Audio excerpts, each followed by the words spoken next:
The RSF came to Kenya, but people never knew they were in Kenya when the general was still alive. Yes. The first time they came, the general was still alive, people didn't know. So there was this trade that was to be started of mineral smuggling to the north because of the rebels and all that. So the minerals, the machines, the guns and all that must pass through here.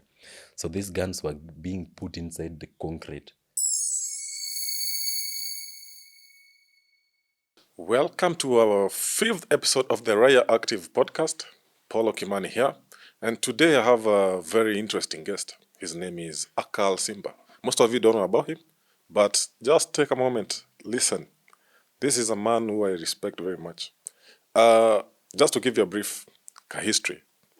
In the past, last year, when there was the Gen Z uprising and all that, me and Akal were specifically illuminating on the side of the minerals exploitation.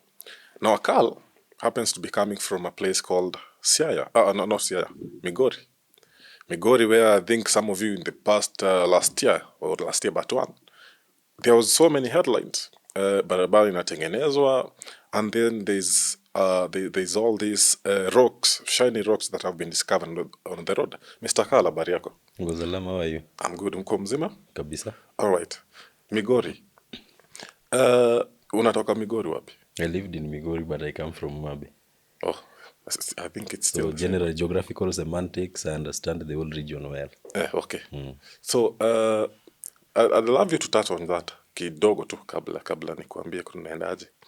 So Migori pale, you went there, si ndio? Ulipata gold.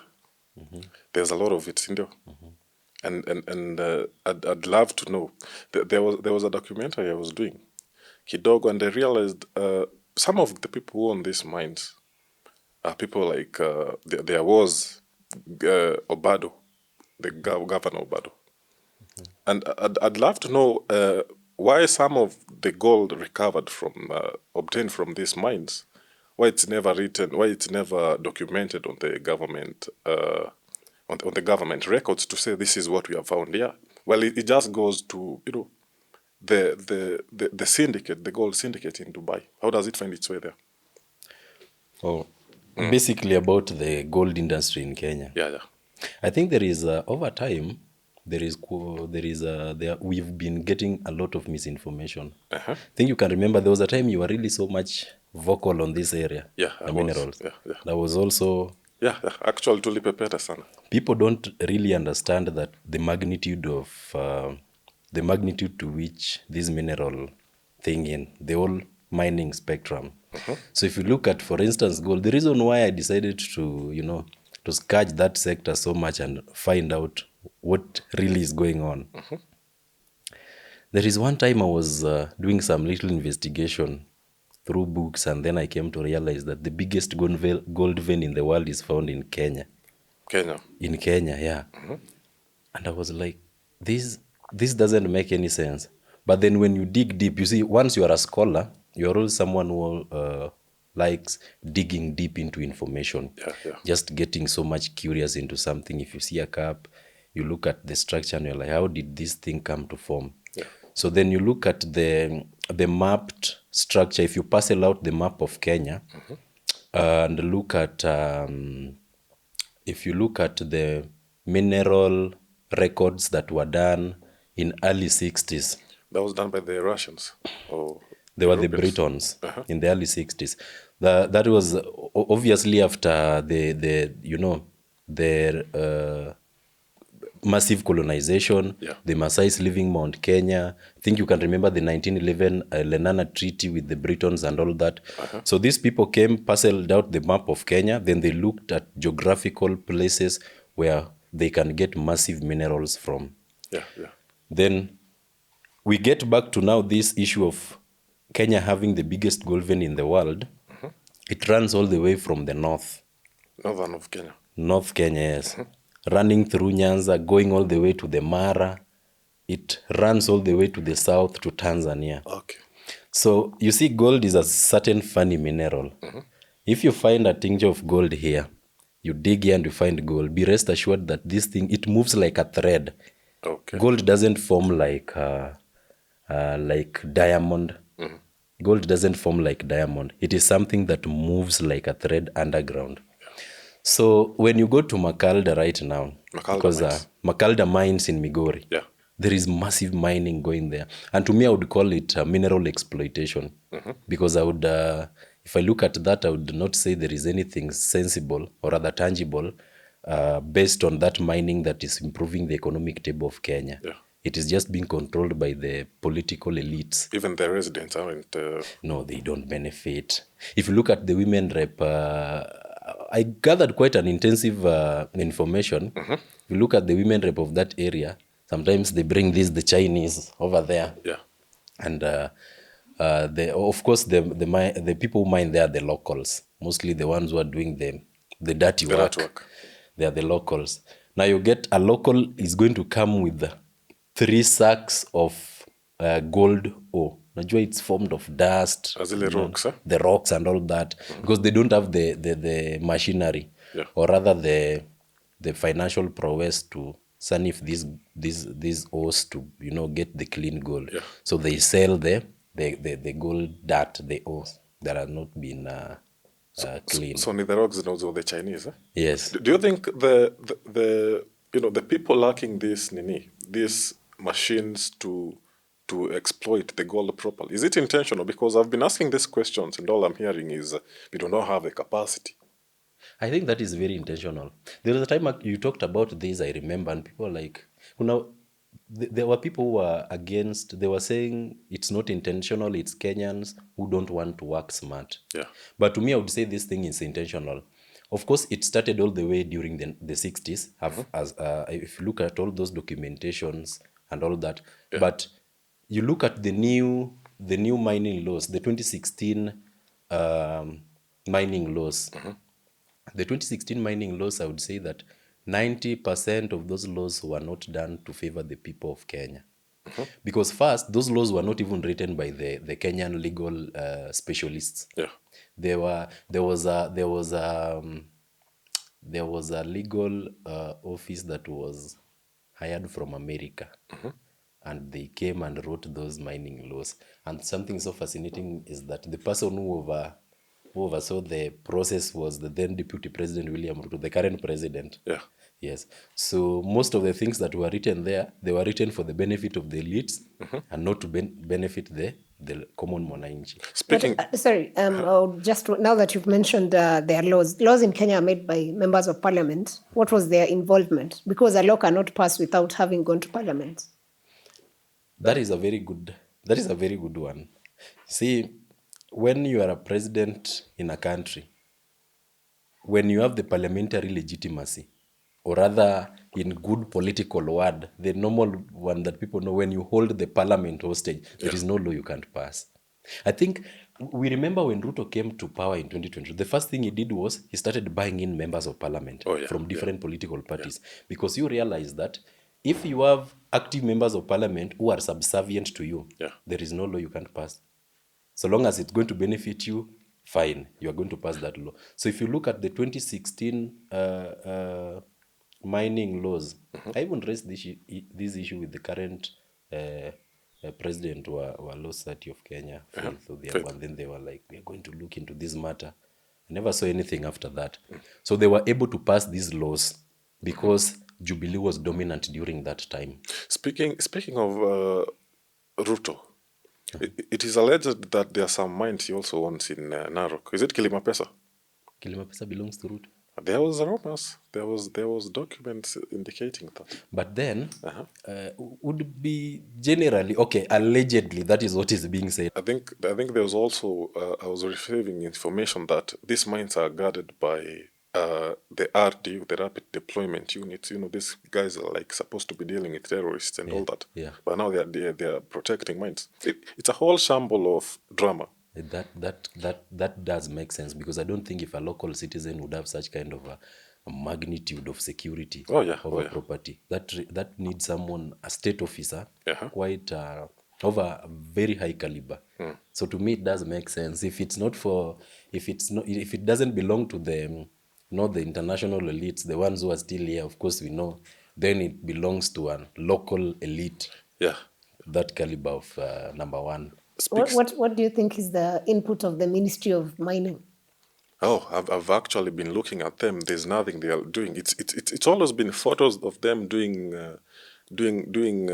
meetings, discussing how to they call it approach mining in a manner that makes sense. And there's this thing they are doing nowadays. They are throwing the word artificial intelligence everywhere to make, to sound politically like they are doing something, but generally they are doing nothing. Because there was actually an interview they were doing in Citizen, the Namico National Mining Corporation. These guys are supposed to be the ones telling us, this is the amount of gold we have, this is the revenue we've made this month, this year, and these are the people who have been given these licenses to do it. But these people have nothing substantial to show they are doing anything.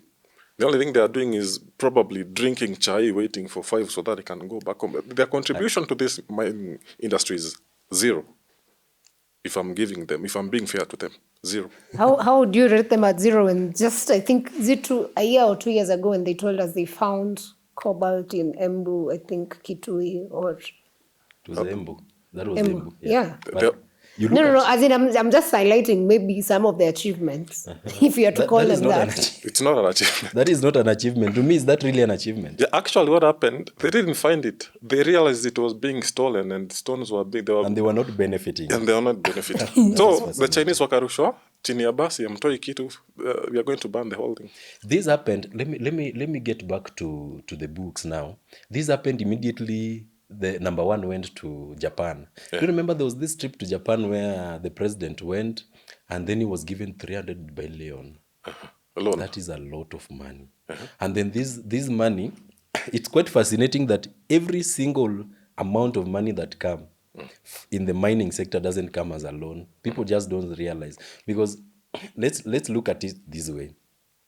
The Chinese gives you 300 billion today. Yeah. Then they tell you that this money is supposed to be helping in improving the mining sector in your country. Do you think the Chinese are going to go bankrupt if you don't pay them that 300 billion back? Since time immemorial, Kenya has been borrowing money from outside. Yeah. But 300 billion cannot make the Chinese government bankrupt, even if you don't repay it. So this money normally come as a bribe. To me, I normally see it as a bribe because immediately the president was given 300 billion.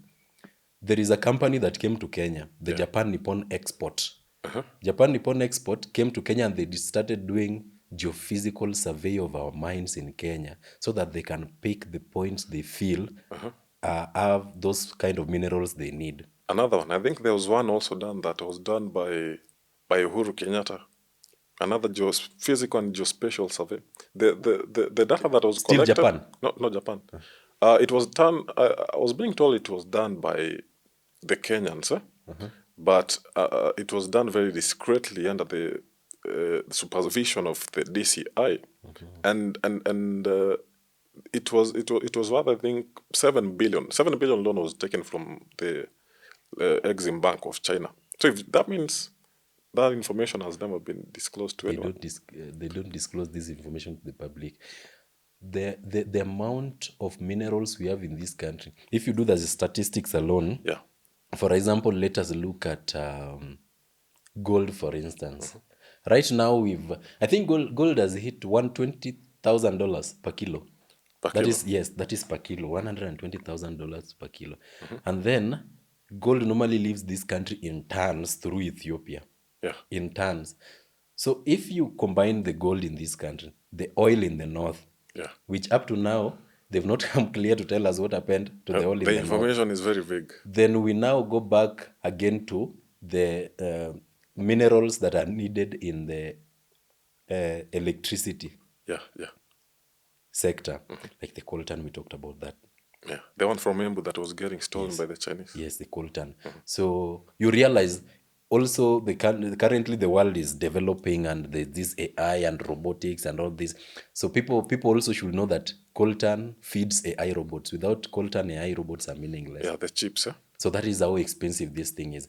So in the mineral sector alone, in monumental proportions, it can pay it can feed this country tax free for a very long time. I think the most expensive company right now is Nvidia. Nvidia is developing. Nvidia's primary role is to develop these hardwares for processing the. Who is the sole proprietor? I'm not sure, but the company is there. Kenyan company? No. It's a US-based company, Nvidia. Its primary role is developing these chips that they are sourcing from Taiwan that can be used to process this. That is a nice one. That is a very artificial nice. intelligence. So you can look at the magnitude of the importance of the things we have here that aren't really being utilized properly. But I have a question. You said gold lives in, a ton is very huge. A ton is huge. Yes. Yeah, like it's big cargo.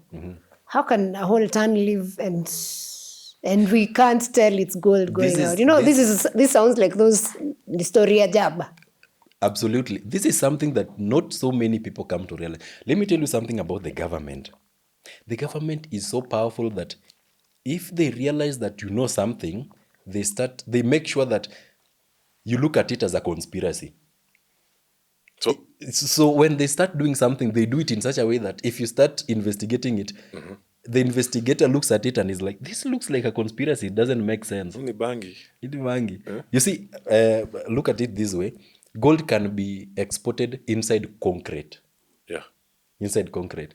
So there was this time, I don't know if this is information. Let me use the word allegedly. Just in case. For safety. For safety issues. You remember the issue of West Pokot? The West Pokot when the time when generals don't just die, you remember? Oh, yeah. The one was inspecting a school. Yeah, so during this time, there were, I think, let me still use the word allegedly, but of course we know what we are talking about. Yeah. The RSF came to Kenya, but people never knew they were in Kenya when the general was still alive. Yes. The first time they came, the general was still alive, people didn't know. So there was this trade that was to be started of mineral smuggling to the north because of the rebels and all that. So the minerals, the machines, the guns and all that must pass through here. So these guns were being put inside the concrete. So you know who controls concrete? What do you mean inside concrete? Like Okay. ndani ya mawe ama nini? What do they do in West Pokot? So they recently opened a clinker. Clinker. Yeah. So you know what clinker does? Yeah. I mean, Yeah. creation of those. Yeah.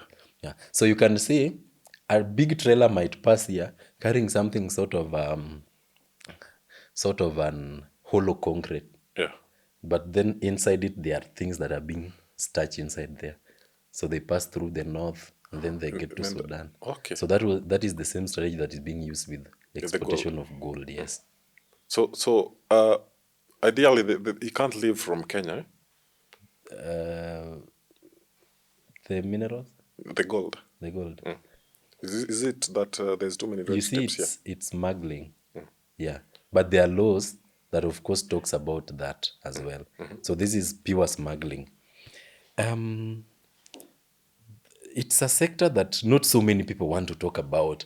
And then the people want to talk about it are also scared to talk about it. I understand. So about exportation of gold and the procedure they use, this is the same procedure they use for arms dealing, the same procedure they use for mineral, the same procedure they use for sugar. It's quite an intensive field that once they realize you know about this, you are going to be given something. Let's talk about... So you guys are not scared of talking about it. Now we are discussing it and you just say people are scared. Yeah. So the conspiracy also would be, have you been paid to talk about it or why are you not afraid? How would the masters pay you to expose things? Why would they pay you to kill them? Unless you are too intelligent to say maybe diversionary tactic. That also makes sense, but no, we are not paid. Speaking of sugar, how long has it been since Mumias closed? It's been long now. People have been consuming contraband. That sugar that is being produced, that is being packaged in the Mumias, sheets, that is not a local sugar. See, sugar can also be made in the lab. Lab-made sugar? Yes, lab sugar. From what? Lab sugar. I was not so good in chemistry. I was much into the physics, but let me see this. it's something to do with how do we, I'm sure there's glucose involved in sucrose.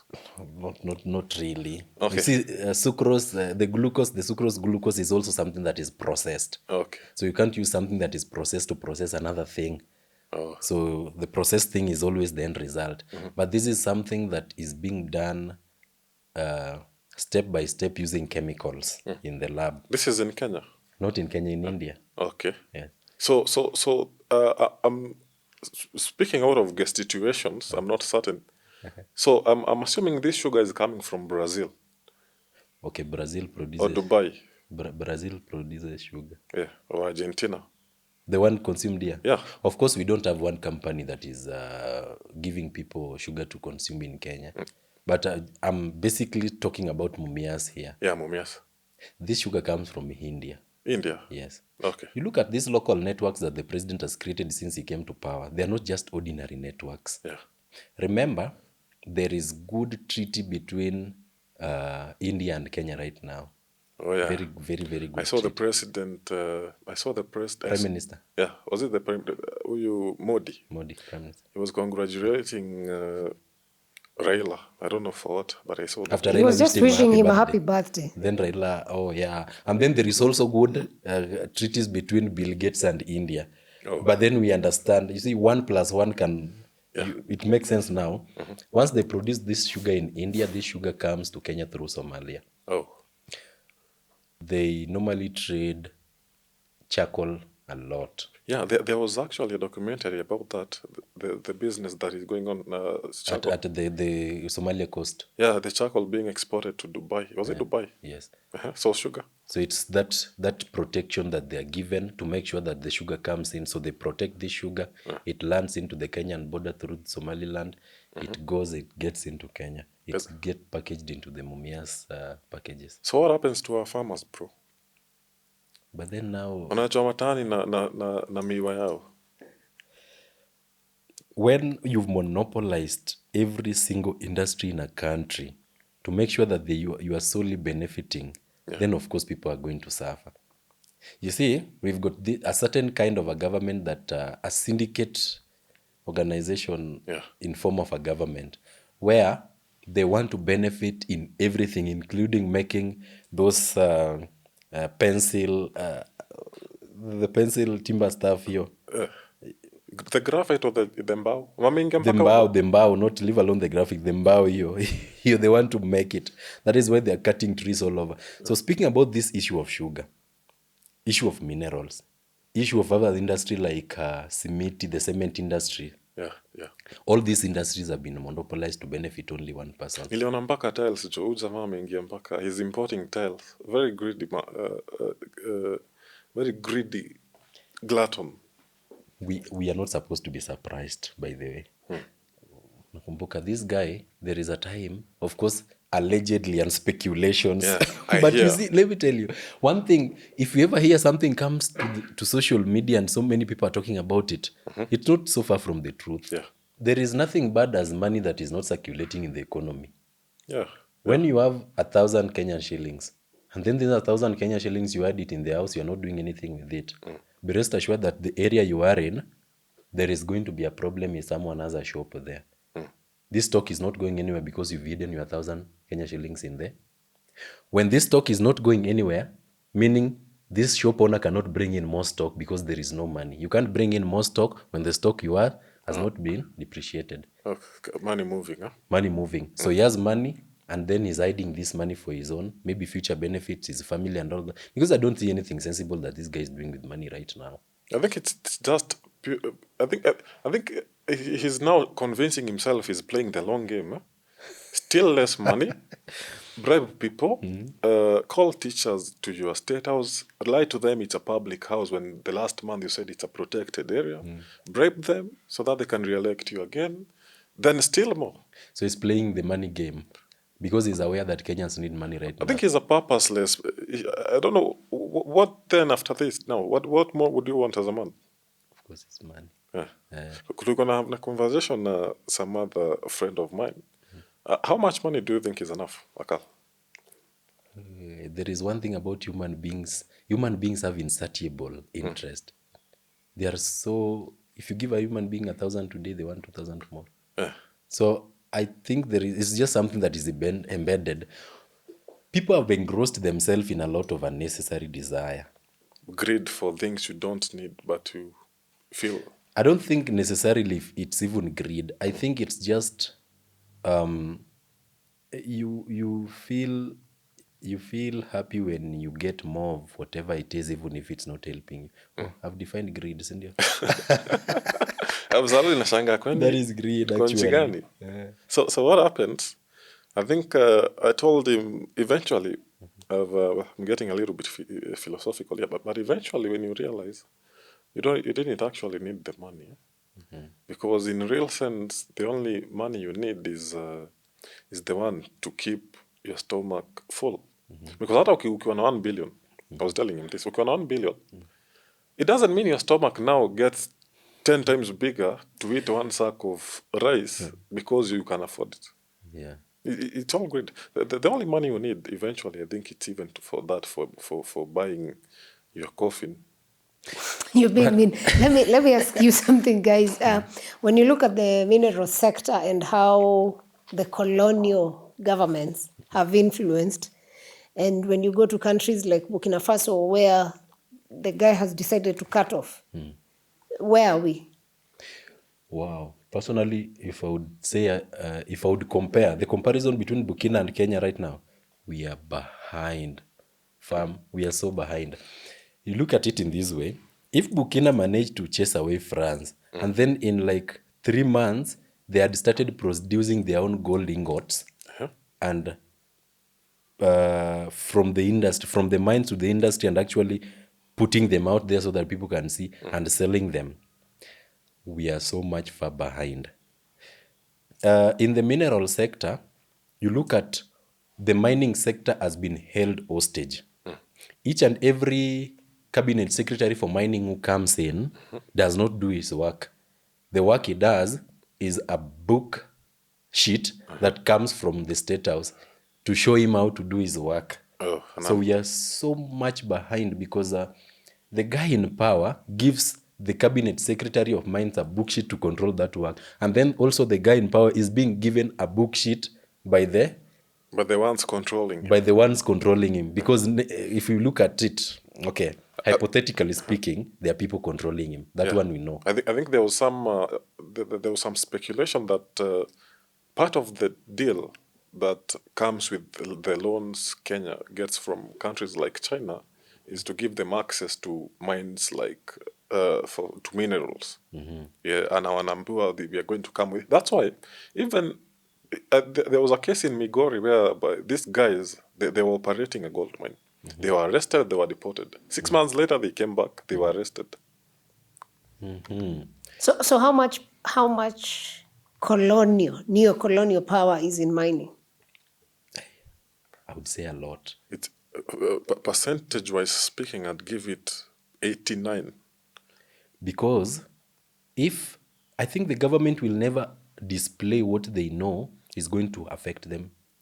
If you want to know that something is so powerful, the government will never tell you about it. That is why you look at the budget for National Intelligence Service is not being outlaid out there, because that is how powerful it's supposed to be. And then another thing is that the public will never be told even when the president has fallen sick and has been admitted in the hospital. Those are some of the secretive things. That's how powerful this kind of thing is. So if you look at the books that are being given to students to study, and the kind of information we are being given, and the kind of laws that are governing this sector of mining, they're so shallow. They're not making any sense, because if you're being told that there is no actual gold in Kenya that is tangible, if you do an investigation, you find there's a lot of gold, meaning there is a lot of a big dam that is covering this thing. So if this thing was not that, if it was meaningless, they would have already told the people. It's so powerful, that is why they're hiding it. What would it take to see, like the way Burkina Faso cut off France? What would it take for Kenya? And what would be the pros and cons? The thing is, it's the path we are in right now. Radicalization, proper premium radicalization. If we have a person, because the only thing it takes here is the constitution, and the constitution is basically the people saying this is what we want. So if you can get somebody to hold it straight like this, itatingika kidogo, getting this thing straightened out is quite a task. But if you can find somebody who can do that, 60% of the work will be done. The rest of the work is the brains, finding where the holes that have been dug, who was passing here, was being gotten from here, and now from that. But now the cons, that is just the pros. The cons is, unfortunately, it comes at the expense of lives. Because before these people let this go, they're going to have a fight. Because if they let it go, they know, and they know very well, it's their heads that are going to be rolling next. For the things they have done, they cannot afford to have people know. Because I know what we know is just a tip of the iceberg.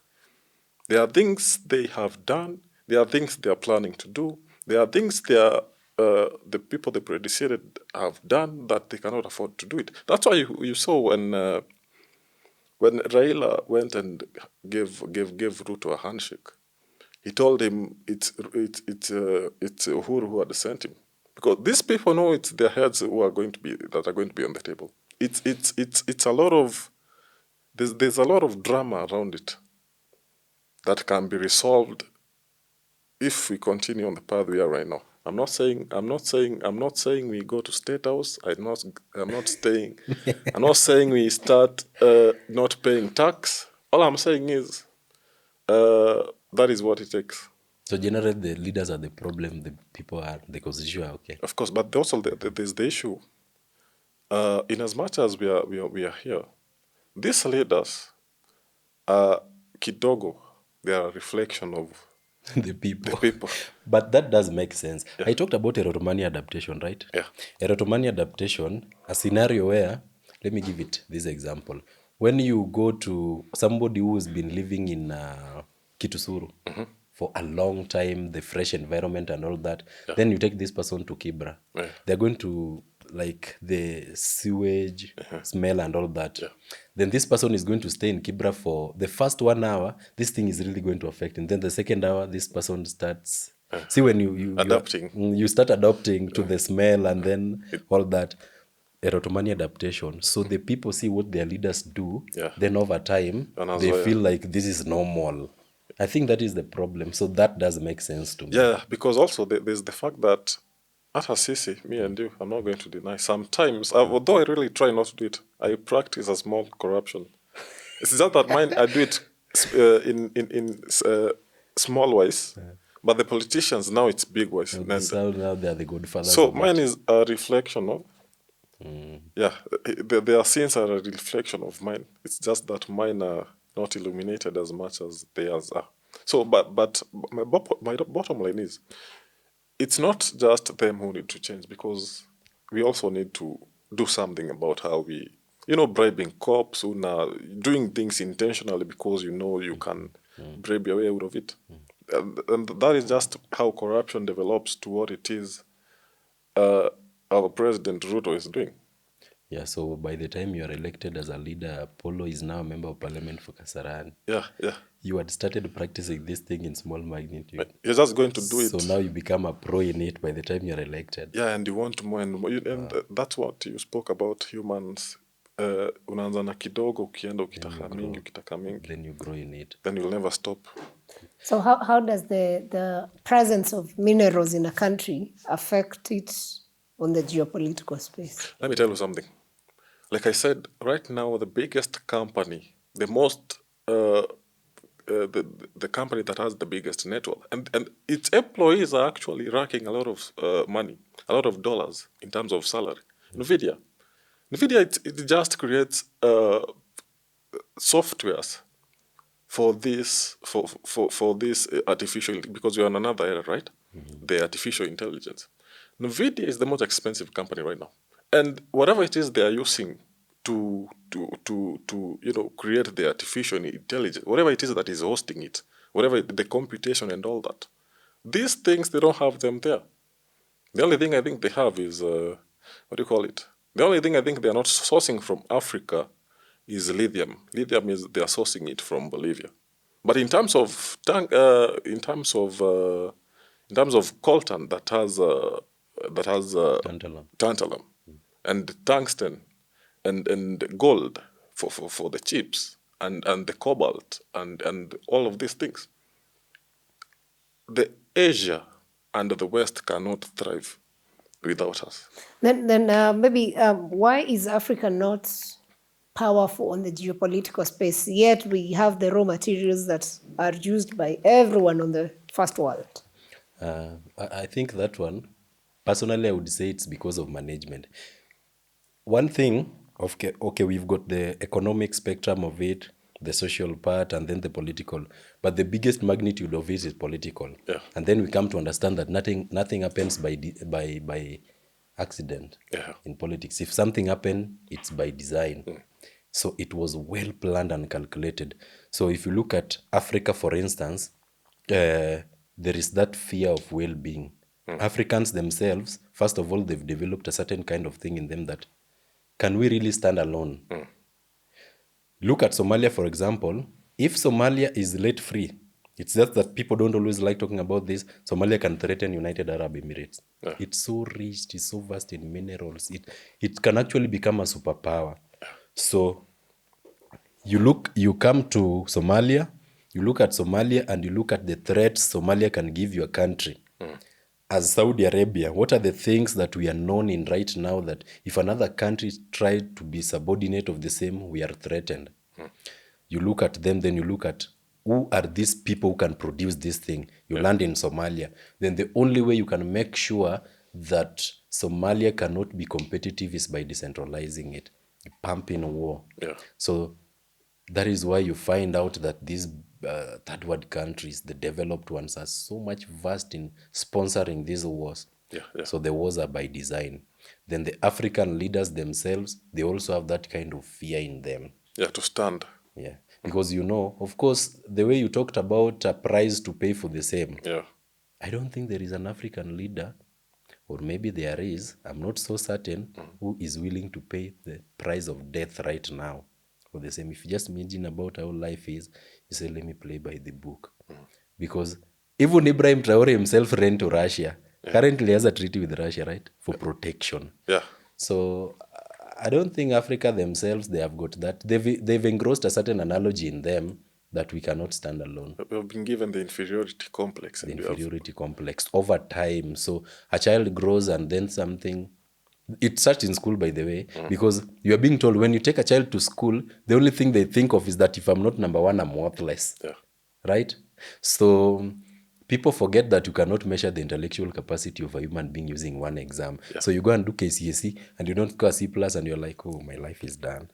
But that was just one exam. So meaning that if you are given that exam again, the same questions, the same thing, you can score bigger than that.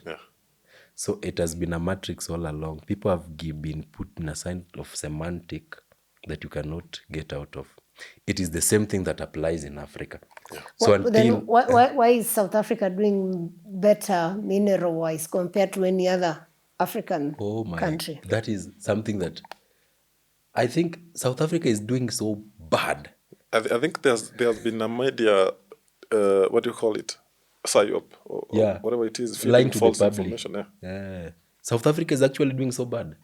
So bad right now. It's just that people don't like talking about it. At the moment, I know there is drama why even Trump was issuing them with tariffs. And people, critics related to the issue of wanting specific minerals for US because they are their second biggest trade partner. So, but generally, if you compare South Africa minerals industry and, Kenya we are pushing, maybe I don't know which other country, in West Africa because they have more. They stand out. Even Mozambique, even Zimbabwe, you cannot do the comparison. I was telling a friend, the only difference between us and Congo is that Congo are being robbed violently.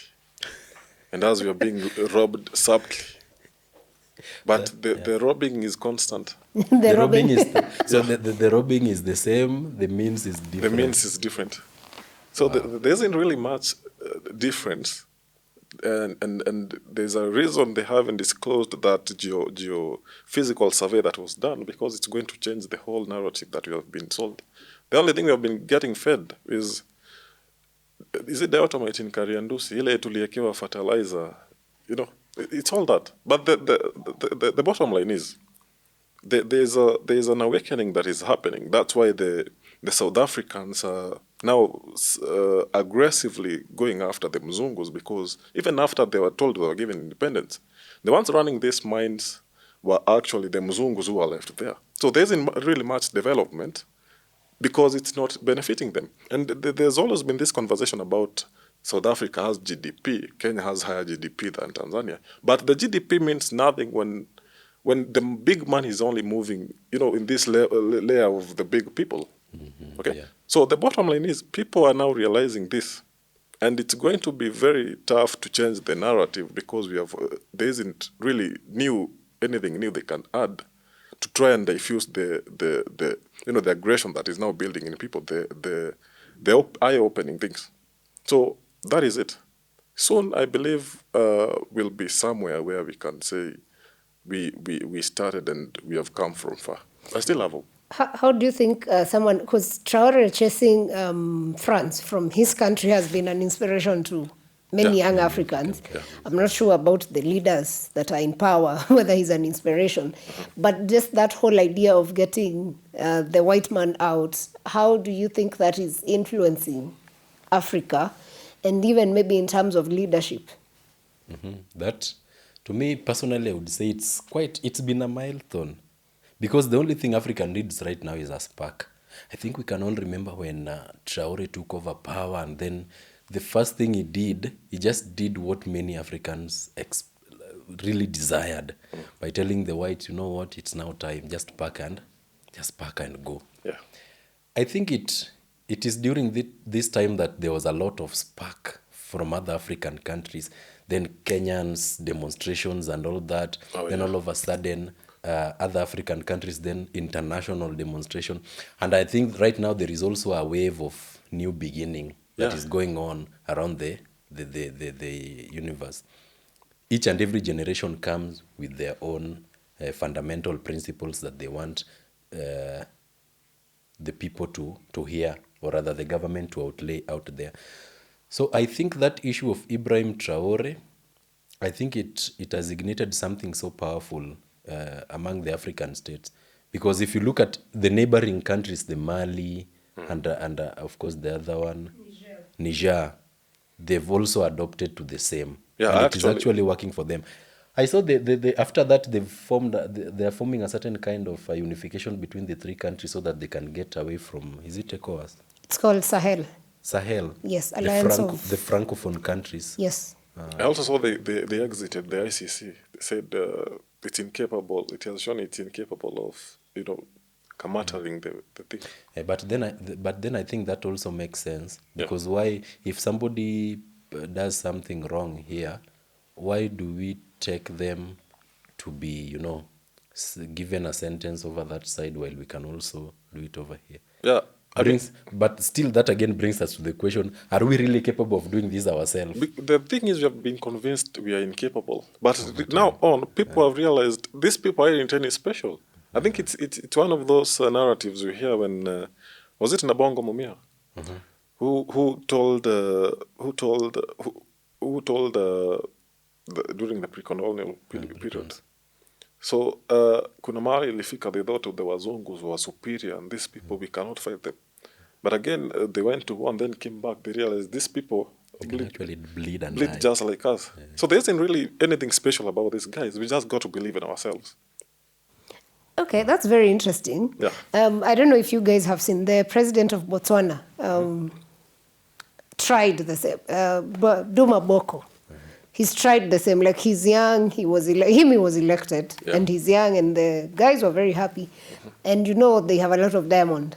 Yeah. And one of the things, the companies that were running these gold diamond companies, when he came in, because he wanted to standardize, they just made the market unstable.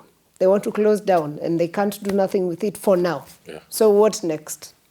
I mean, it's all about strategy. I don't think Traoré came in one day and said, do this. It needs a lot of scheming. He planned at the back for quite schemed well. There's that quote, you need to, what does it say? You need to sharpen your axe for 9 before hours. you cut the tree. For 1 hour. So basically that's it. But myself, I feel very hopeful. We're going somewhere.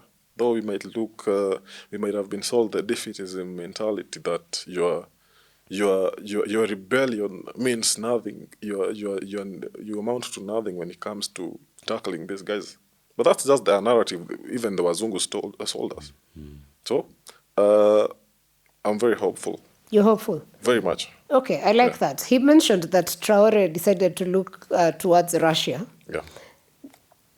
as a security partner. Do you think there's any country that can look to Africa as a security partner? Personally, I would. Okay, if I'm told to, the rubber has met the road. Now I'm told to select the one I would favor. I would at least choose Russia. They were here for us during the pre-colonial era. There are things Russians did for us to help. When there's something about Russians and Chinese. Russians don't hide. We are here to help you. They are here for business. And they give you the layout. This is what you need. This the is real what thing, so that even when you are indulging it, you know this is the thing. This is what you're going to get. This is what we are going to get. No blind spots around it like the West do in terms of diplomacy. We stand for human rights. Yet Apple, the batteries they are using are made of cobalt from Congo. The such bullshit. So I think that the Russians and Chinese are pretty straightforward. I would say, should we have a person who can stand properly for Kenya, I'd say he looks up to Russia. I mean, because at the end of the day, it's all about business, right? But our president has never visited Russia. Oh, because you going to Russia means you're the enemy of the West. It's going to spark a lot of do you guys find that a fair way of judging a country? Because today, if President Trump meets with President Putin anytime he wants, nobody cares. If our president was to meet with Putin, they're going to be West concerned. Will question us. Yeah, what were you discussing with them? Because it's a rivalry between these two I think countries. it's this way. You are a buyer, right? Yeah. And I'm also a buyer. Yeah. If a buyer and a buyer meets, there's no problem. Yeah. But if a buyer and a seller meets, that is where the problem starts. So you need something from her. I also need the same thing from her. Yeah. But then I've been able to subjugate her into my territory. But then later on, I see her meeting you. Yeah. See, if a buyer and a buyer meets, there's no problem. But if a buyer and a seller... So sisi ndo tunawauzia. Of course, we have everything that it takes. We are at the center of the equator. Yeah. So we have everything. The sun favors us. That is why we have more minerals. That is why our agriculture does well. Same daytime light. Yeah. Same nighttime light. Even farming is quite something. Yeah. I think Africa is the biggest producer of coffee. Is it coffee and tea? The biggest producer. I think. Okay, not that I think. This is the truth. I can put evidence of this. The biggest producer of 99% of in the agricultural field product is Africa. Yeah. If you look at any other new kind of crop that has emerged, it is how do we call this? It is a genetically modified plant. So and the one they want to replace Africa with. Yeah. I mean, it's all. But the originals. Yeah. Africa is the largest producer, including gold, and any oil, gold, any other substantive mineral. Then go into agriculture. Yeah. Then the strongest melanin still Africa. Especially Upper Sudan. Okay. Wow. So let me throw in a spanner before you conclude. We have the United Nations General Assembly, UNGA, happening. Yeah. And one of the big conversations has been having African getting a permanent seat, or Africa getting a permanent seat at the UN Security Council. And we've had these conversations, I think, for the last 20 years or something. And today we are still discussing the same. Why is it critical for Africa? And even if we do you think then we'll have the veto power that is with the 5 countries? Let me tell you what is going to happen. What are they going to do? If we don't insist enough, they're going to dismiss it again. If we insist enough, they are going to uphold it, but with very... Have you ever received that notification in your phone? Connected, no internet. They're going to do that.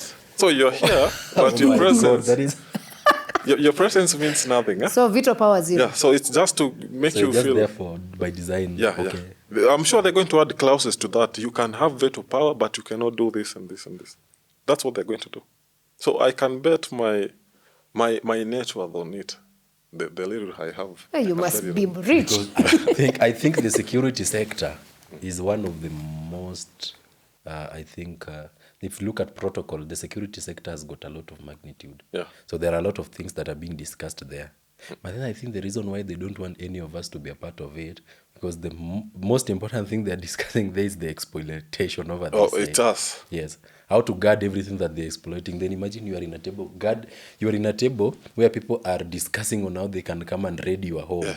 You're like, now you need to help them, give them the strategies. If the way you normally lock your door, they use the window, and that is your no. Yeah. I think that is the reason why these people are... They would also opt to appoint a Mzungu who is going to represent us. Represent Africa. So that Africa does not hear him being discussed They in the would table. even pick one from South Africa, or go to... There are some of the francophone countries that Yeah. have paid full allegiance to the West. Yeah. Full allegiance to the West. Before we there is something, before I come back to this, there is something you talked about, this issue of the Taiwan. You know that issue of Taiwan? Yeah. It just reminded me when the president went to America. See, when the president went to America, they signed a certain agreement called the STEM agreement. STEM. Yes, the STEM agreement. Now, this STEM agreement, the reason why I decided to bring this issue up is because you asked about Unga and all that, and he said connected but no internet.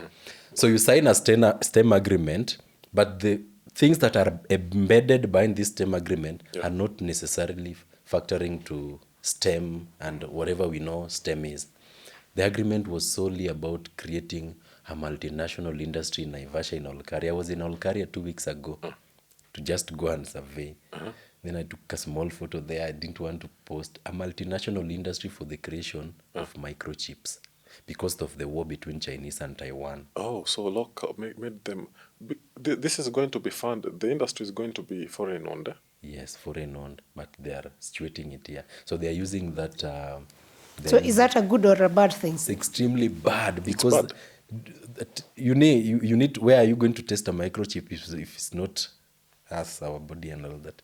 See, over time we've been the specimen of these people for testing, lab specimen. Yeah. They look at us, they like children of lesser God. So if those things, imagine there is an industry next to you, the kind of radioactive emissions that are being released from this industry, and they don't even care about the people who are living around that area. There's going to be a lot of damage. I have a question on that, though. Every day we are challenging the president to bring companies established here instead of taking raw materials. Now they come, you're not happy. Oh, no. So what do we want? The means they are coming with, it's no different from what we have we had before they came. It's all summing up to zero. That the common day colonialists will come as investors. Yeah. But then the investment they are bringing are not even necessarily helping us. Yeah. If they bring a positive investment, it's about holding us hostage like what they've done with Safaricom. It has always been them getting more than you're getting, Yeah. which is pointless. I'd love to continue this conversation, Mr. Akal, but unfortunately we have to So finish. right, that is, yeah. Thank you very much for coming, brother. All right. Fantastic. That has been episode 5. Thank you very much for tuning in. Lovely. We'll see you the next episode 6. Thank you very much.